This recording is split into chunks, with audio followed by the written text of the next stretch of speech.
बहुत समय पहले सम्मन का एक गरीब परिवार रहा करता था। सम्मन की पत्नी का नाम नेकी था।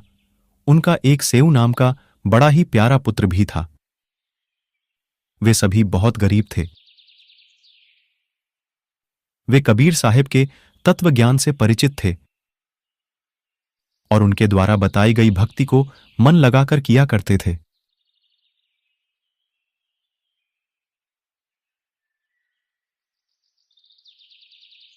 सम्मन तथा उनकी पत्नी नेकी चूड़ियां बेचने का काम किया करते थे।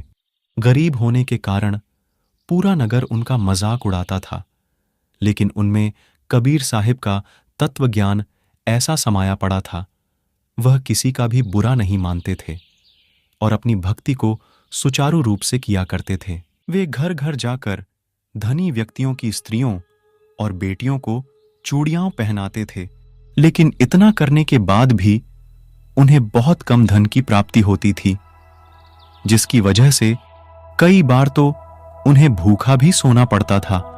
सम्मन तथा नेकी जिस भी घर में चूड़ियां पहनाने जाते, उस घर में व्यक्तियों को कबीर साहिब का सत्य ज्ञान समझाते और उनकी कथाओं को सुनाते थे।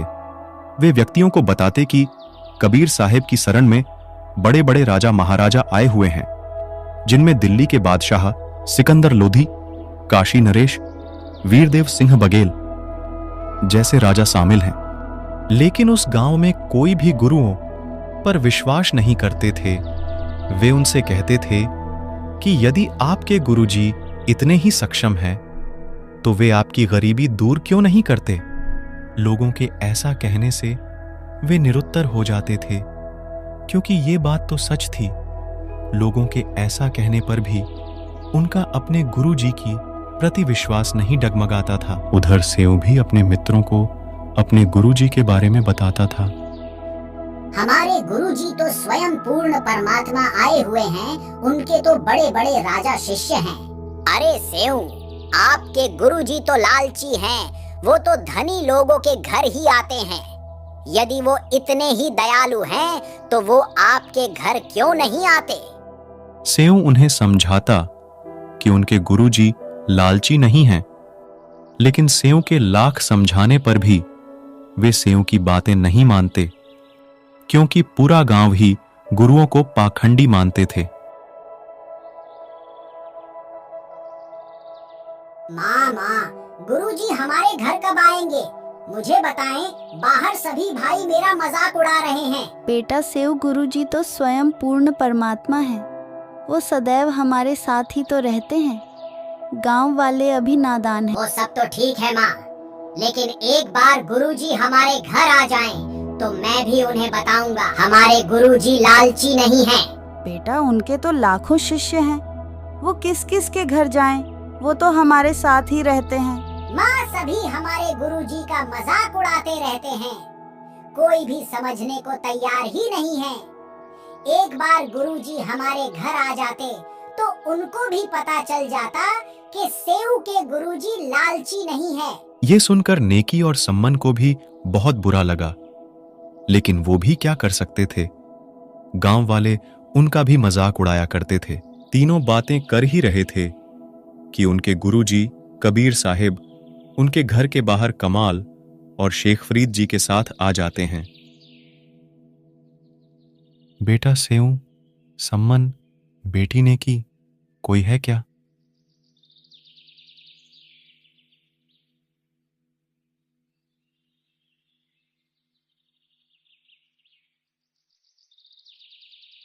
अरे अरे, देखना तो, लगता है गुरुजी आए हैं। लगता है हम सभी गुरुजी की बातें कर रहे हैं, इसीलिए हमें भ्रम हुआ है। वो हमें यहाँ इन गरीबों को थोड़ी जानते होंगे। थोड़ी देर बाद कबीर साहिब फिर से आवाज लगाते हैं और कहते हैं, बेटा सेऊ, सम्मन, बेटी नेकी, कोई है क्या घर पर? देखो, आपके गुरुजी आए हैं। इतना सुनते ही तीनों के तीनों पूरी गति के साथ बाहर भागते हैं। वो सभी अचंभे में थे।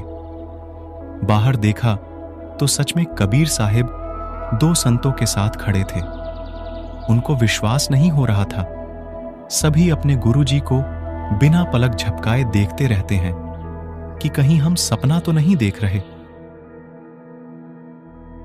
भक्तों, कोई अब गुरुजी को अंदर आने को भी कहेगा क्या, या फिर यूं ही देखते रहेंगे? बच्चों, आज हम आपके घर ही रुकेंगे और सत्संग करेंगे। बेटा सम्मन, चलो अंदर चलते हैं। ये सुनकर तीनों बहुत खुश हो जाते हैं। वे कबीर साहिब को अंदर लाते हैं और एक बिछौना बिछा देते हैं। उन्होंने कबीर साहिब जी से खूब ज्ञान सुना।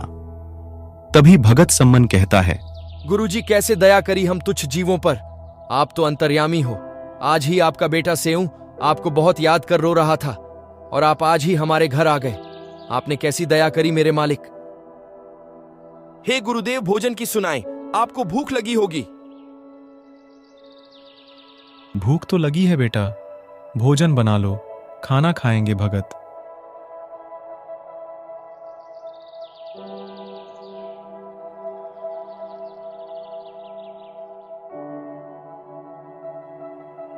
सम्मन नेकी के पास गया और कहा, भोजन बना लो, गुरुजी को भूख लगी है। भगत जी, खाना कैसे बनाए? घर में तो आधा सेर आटा भी नहीं है। लाओ अपनी चुनरी को दो, मैं इसे गिरवी रख के आटा लेकर आता हूँ। मैंने पहले ही इसे बेचकर देख लिया, लेकिन ये पुरानी और फटी हुई है। कोई भी इसे लेने को तैयार नहीं है जी। मैं कितना नीच हूँ। आज ही गुरुजी मेरे घर आए हैं और मैं उन्हें भोजन भी नहीं करा सकता। ऐसा करते हैं, रात को चोरी करके आटा ले आएंगे। कोई भी आटा उधार भी नहीं दे रहा है। माँ, आप ये क्या कह रहे हो? चोरी करने से अच्छा तो हम भूखे ही रह लेंगे। बेटा, हम तो भूखे ही रहेंगे। हम गुरुजी को भोजन कराने के लिए चोरी करेंगे। हमें इस नगर को भी तो बचाना है, वरना सभी को एक साधु के भूखे जाने देने का पाप लग जाएगा। और वैसे भी धनवान के घर से की गई चोरी को यादि दान कर दे तो उसका पाप नहीं लगता बेटा। सम्मन कबीर साहिब के पास जाता है। गुरुजी, एक समय का ही भोजन है, माफी चाहते हैं। हम आपको सुबह भोजन करा देंगे। ठीक है बेटा, वैसे भी अभी भूख खत्म सी हो गई है और रात्रि भी हो चुकी है। सो जाते हैं। कबीर साहिब सो जाते हैं। वही सम्मन नेकी और सेऊ रात भर जागे रहते हैं। सेऊ और सम्मन रात को नगर में चोरी करने के लिए निकल जाते हैं। दोनों एक सेठ की दुकान के पास पहुंच जाते हैं। दोनों मिलकर उस कच्ची बनी हुई दीवार को तोड़कर उसमें एक खड्डा कर देते हैं ताकि वे वहां से दुकान के अंदर जा सके। बेटा सेऊ, मैं अंदर जाता हूँ। यदि कोई बाहर आए तो आप मुझे बता देना। नहीं पिताजी, अंदर मैं जाता हूँ, आप बाहर खड़े रहना। नहीं नहीं, मेरे बच्चे, यदि आपको कुछ हो गया तो मेरा क्या होगा? आप बाहर रहे बेटा। पिताजी, मैं छोटा हूँ। यदि मुझे किसी ने पकड़ लिया तो बालक समझकर छोड़ देंगे, लेकिन यदि आपको पकड़ा तो राजा से कहकर कड़ी सजा दिला देंगे। इसीलिए मुझे अंदर जाने दे। सेऊ सेठ की दुकान में घुस जाता है और अंदाजे से 3 शेर आटा अपनी पोटली में डालकर वहां से जाने लगता है। दुर्भाग्य से बेचारे सेऊ का पैर सेठ की ताकड़ी पर लग जाता है, जिसकी आवाज से सेठ जग उठता है। सेऊ कैसे कैसे करके पोटली को बाहर फेंक देता है। पिताजी, मुझे सेठ ने पकड़ लिया है। आप मेरी चिंता ना करें, ये पोटली को घर ले जाए। इसमें एक समय के भोजन तक का आटा है। अरे अरे, तुम तो सम्मन के लड़के हो। तुम चोरी कब से करने लगे?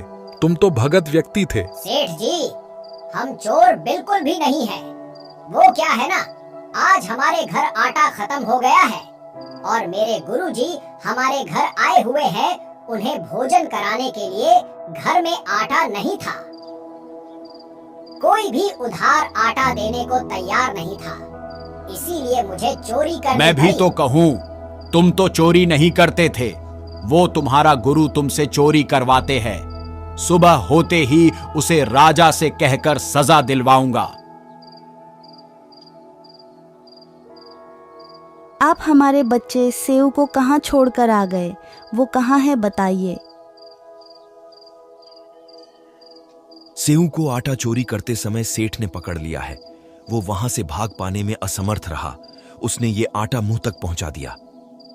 जाओ जाके जैसे तैसे बच्चे का सर काट कर ले आओ। अरे आप पागल हो गई हो क्या? ये क्या कह रही हो तुम? मेरे सेऊ का सर काटने को कह रही हो? गुरुजी की इज्जत को बचाने का यही एकमात्र रास्ता है। अगर हम ऐसा नहीं करेंगे तो सुबह सेठ गुरुजी को राजा के पास ले जाकर सजा दिलवा देगा। अब जाओ और बच्चे का सर काट कर ले आओ। सम्मन सेठ की दुकान के पास जाता है और सेऊ से कहता है, बेटा सेऊ, अपना सर बाहर निकालो। मुझे आपसे एक बात करनी है बेटा।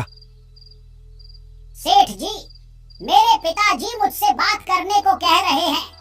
मेरे हाथों की रस्सी को थोड़ा ढीला कर दो, फिर क्या पता सुबह राजा मुझे क्या सजा दे। फिर क्या पता मैं रहूं या ना रहूं। सेठ सेऊ की रस्सी को सर बाहर निकलने जितना ढीला कर देता है। पिताजी, यदि गुरुजी को बचाना है तो आप मेरी गर्दन को काट दीजिए। बेटा मैं ये कैसे करूं? मेरे हाथ आगे को नहीं बढ़ पा रहे हैं। तो एक ही तो पुत्र है मेरा। पिताजी, यदि आपने मेरी गर्दन नहीं काटी तो मैं आपका बेटा और आप मेरे पिता नहीं। इतना सुनते ही सम्मन ने उस तेज धार हथियार से सेऊ की सर और धड़ एक ही झटके में अलग अलग कर दिए। उधर सेठ ये देखता है तो सोचता है कि यह तो बहुत बुरा हुआ। अब इनके गुरुजी की जगह राजा मुझे फांसी पर लटका देगा। सेठ सेऊ के धड़ को रात को ही चुपके से किसी पुराने पखवाड़े में फेंक देता है।